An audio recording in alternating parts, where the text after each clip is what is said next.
So we've returned here to Mountsuir Apartments, this time to Block A. Last time we were at Block C. And we're going to talk to Jaye Gallagher, who has been living here for around 3 years now with her family. And she's experiencing multiple issues here at Mountsuir. Joined by Jaye here. And this time we're in Block A in Mountsuir. Jaye, thank you very much for inviting me into your beautiful apartment, because it is a lovely apartment. I was saying when we were coming in. What's the little one's name? Rosie, and I have another daughter in school. Her name is Millie. Rosie. What age is Rosie? Rosie will be 2 in February, and Millie is 4. A lot of people would know the issues that people are experiencing here. Private tenants who are renting, but also council tenants through Waterford City and County Council as well. The situation here at the moment is mould. It's damp. What's going on? So like that, it's so damp, and obviously I'm constantly cleaning it. I can't, like, I've OCD, so I'll get up every morning, give the girls their inhalers, open up the windows, wipe them down with towels. I have to air out the place and then reheat it. It's just a constant cycle of doing that, and then every now and again then you'll like have to pull out the wardrobes because half of it is completely destroyed. Stuff is going in the bin. I've replaced cots, blinds, curtains, buggies, like all out of my own pocket. You're looking for a transfer. We're going to go into that in a moment. Yeah. But you're also a carer for your mother, is that right? Yeah. What's going on with your mum? My mum, since I'm a child, is paralysed. She's a wheelchair user. So I'm her full-time carer. That's my job basically, as well as rearing the 2 girls.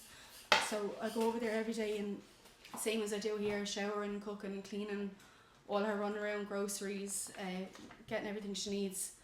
And there's a lot obviously involved in that. I know anyone that's a carer would understand, but because obviously you can't, like, there's only so much of it you can clean. It's still there. You can still see the, like, I don't know, is it residue left from the mould? So anything I can bin, I will bin, just for their safety and my own. But it's scary, like. And then the Cloud have done all they can, really. They've put in electric vents in the bedrooms. They've cleaned out all the existing vents, and it hasn't made any difference. Like, within 2 weeks it's all back again. Within the 2-week period? Within 2 weeks, yeah. What have you been on to Waterford Council, Waterford City and County Council? I have, yeah. Like, so they got in all my forms. Like, they asked me for everything. I got it all in, and they said, look, when you're on 2 years, we'll go ahead with it then. And I was kind of just waiting for the letter to say, okay, look, you're back on choice-based lettings, and I got a no. So they disregarded all the medical stuff that I handed in and said that they can't move me for antisocial behaviour, and that an inspection had been done in my apartment and that's in good condition.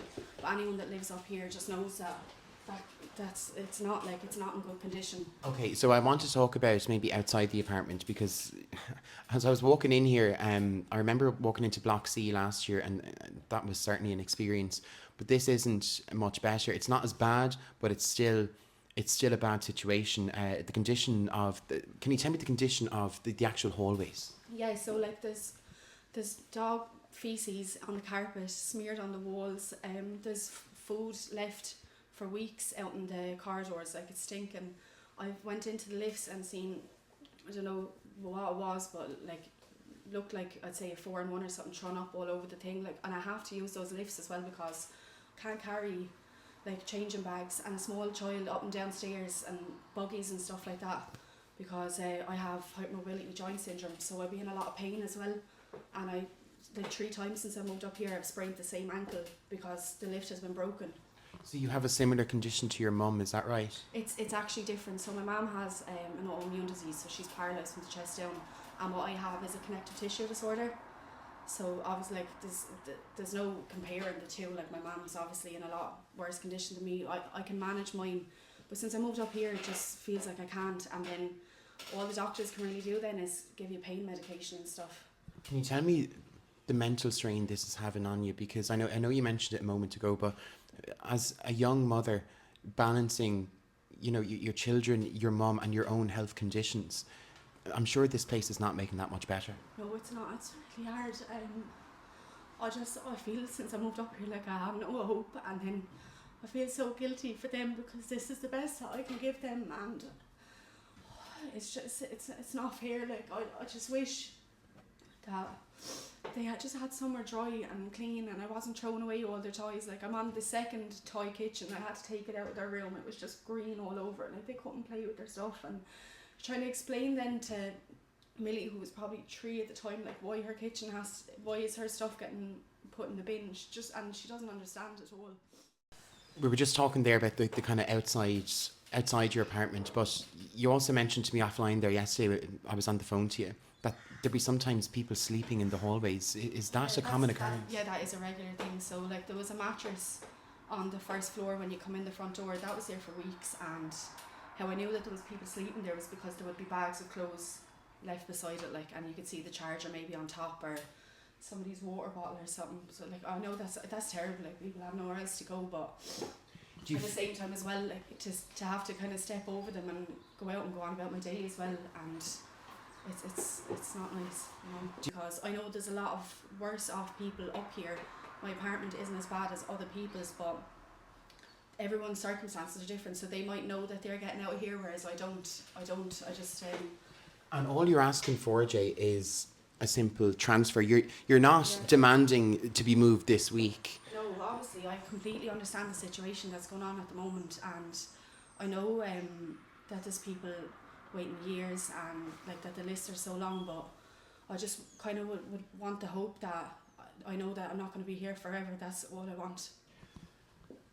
You were mentioned there about your children's health.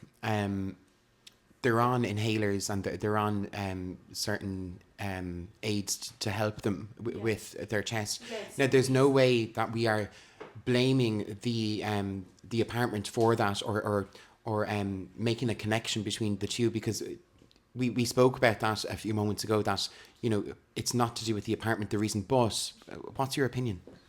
So with that, like, I suppose, like, anybody knows that the damp air is not good for your chest. So when the kids are taking inhalers and they're sick, it's like, we're the place is so cold. Then as well, I have my heating on all day and all night.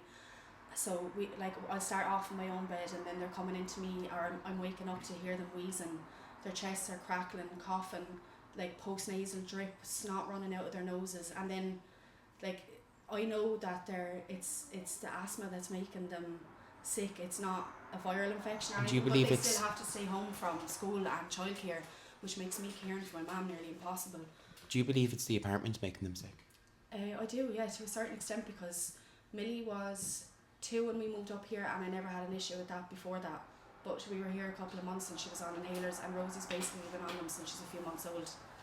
And also, you've been going to doctors and everything, and I'm sure that's not cheap. Well, I have a medical card. Okay. Like, you would need it, because I would not be able to afford on careers allowance to keep bringing them for help off the doctors and stuff the way I have been, even for myself, for my counselling and everything. To be honest with you, I don't know how I've even lasted this long, but it's just, I'm stuck, because I can't move out of here. If I give up this apartment, I'm basically making myself homeless. They won't look at me for 12 months, and even at that, even getting on the list is so hard now. They're not gonna, I can't afford to rent out my own pocket, and I can't, like, my mum only has a box room over there. Can't I move into that with me and the 2 girls? My whole life was up here. I really tried to make it home, like, but it's not. Jay, thank you very much for telling us your story. You know, it's part of my job is to tell people's story, and by hearing your situation, really, it's a difficult interview to do, but it's also, I really do feel for you from a personal level. I mean, we can only try and do the best we can. So Jay, thank you so much. Thanks very much, Kyle. Thank you.